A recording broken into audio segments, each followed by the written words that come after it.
Hello and welcome back to the channel. Now this is the second video that we're doing on hot tubs, and this one is important if you're worried about the cost of running them, because I'm looking into how much does it cost to run the average hot tub, what I've done to help minimize the cost, and also is it better to run it constantly or just nudge the temperature up when you need it. We're going to be looking at all of this, the cost to run it, electricity used, all that kind of stuff in this video.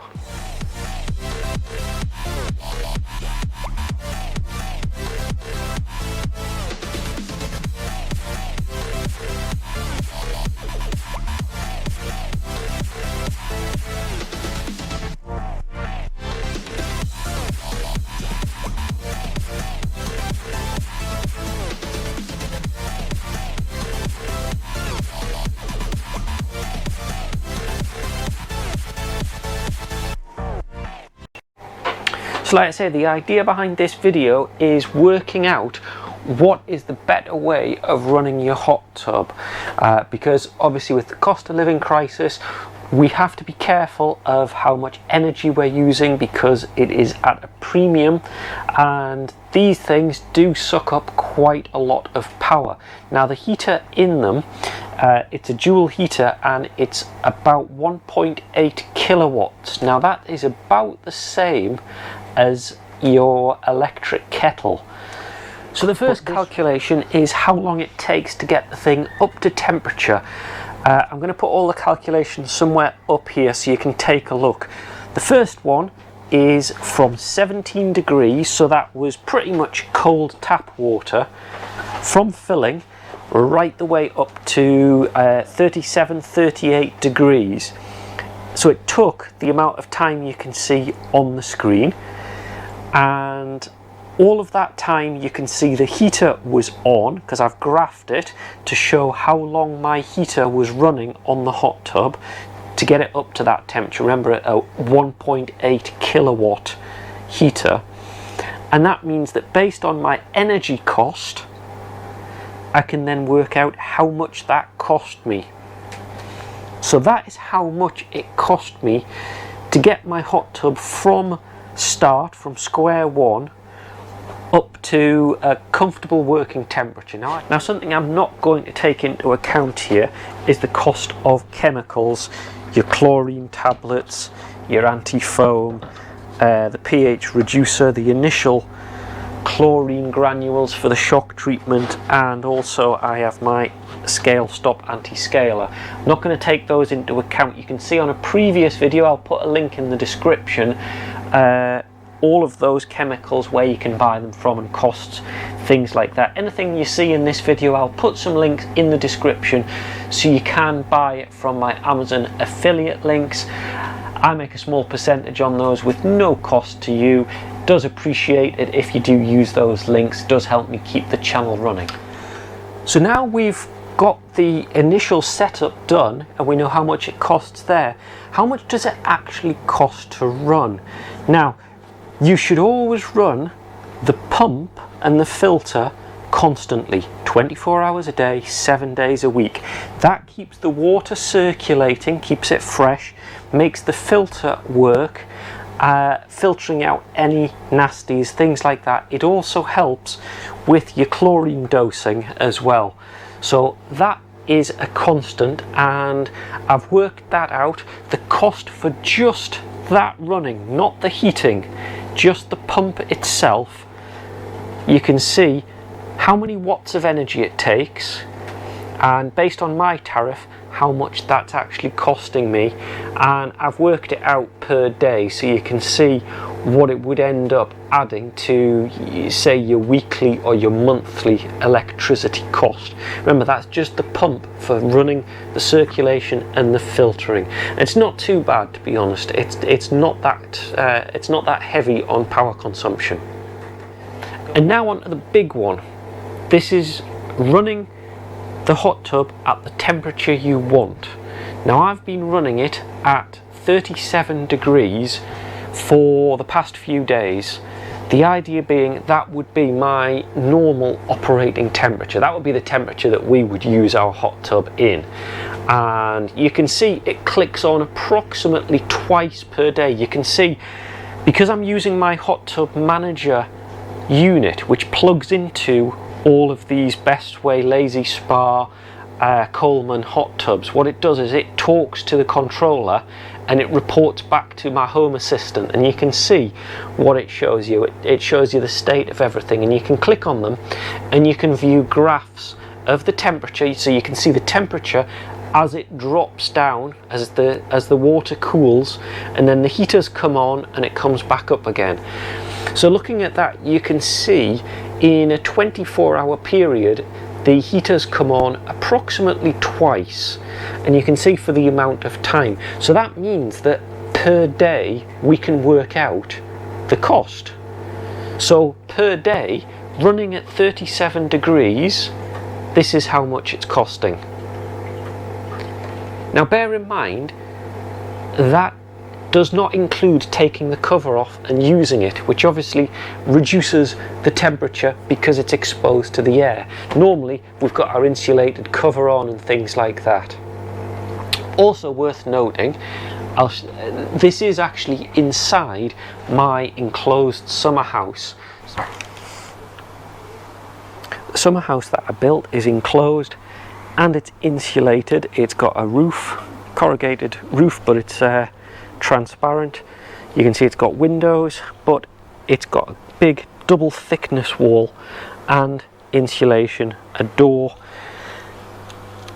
and it's raised off the ground on decking. So this is really good conditions for a hot tub. If you can, do the same thing, put it inside an enclosure of some type like this.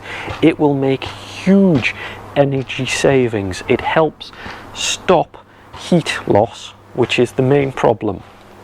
Everything you can do to reduce heat loss from your hot tub is going to make huge differences.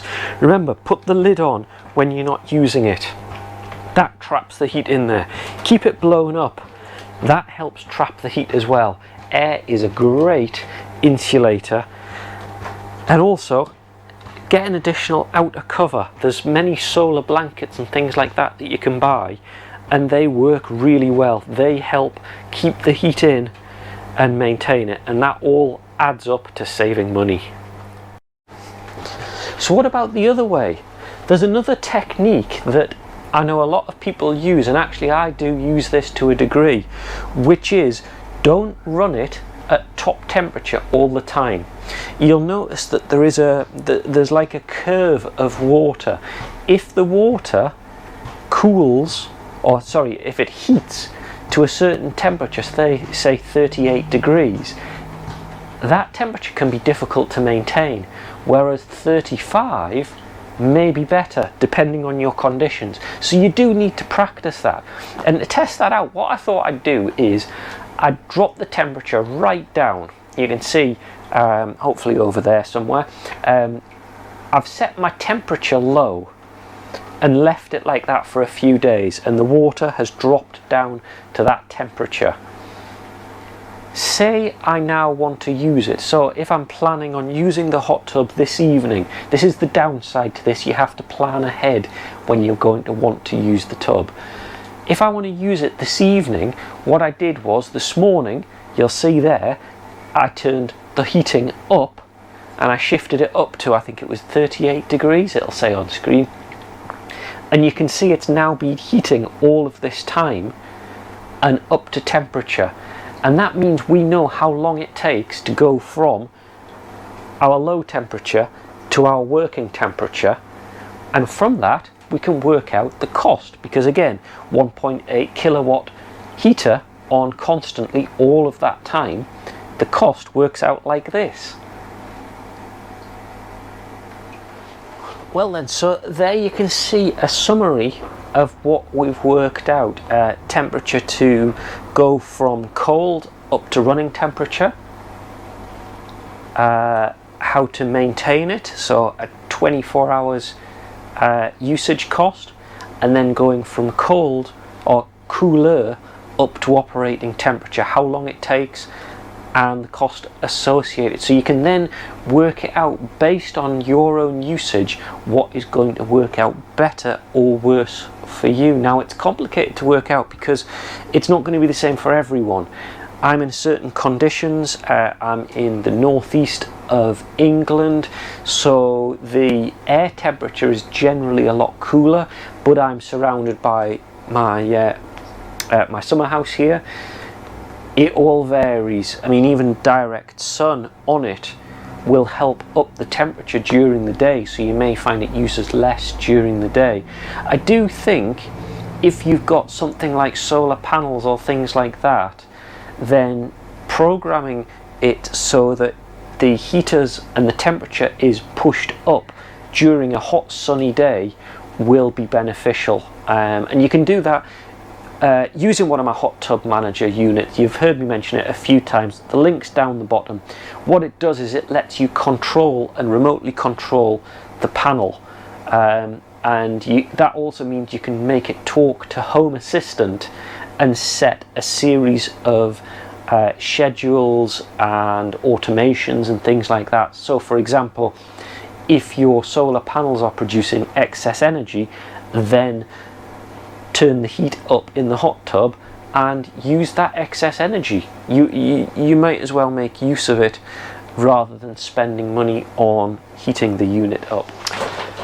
And there you go. So I hope this has been useful to you. A lot of facts and figures in this video. Remember, rewind back, pause, look at the pages of interest to you, and see if your figures fit, because yours may operate close, and it gives you a rough approximation of what it costs daily, weekly, to run a hot tub like this. They're all slightly different depending on the amount of water, things like that, but this is a good guide on how much it's actually going to cost you to run it, and to work out whether it's really worth it if you're finding electricity costs are going higher and higher, which they are at the moment.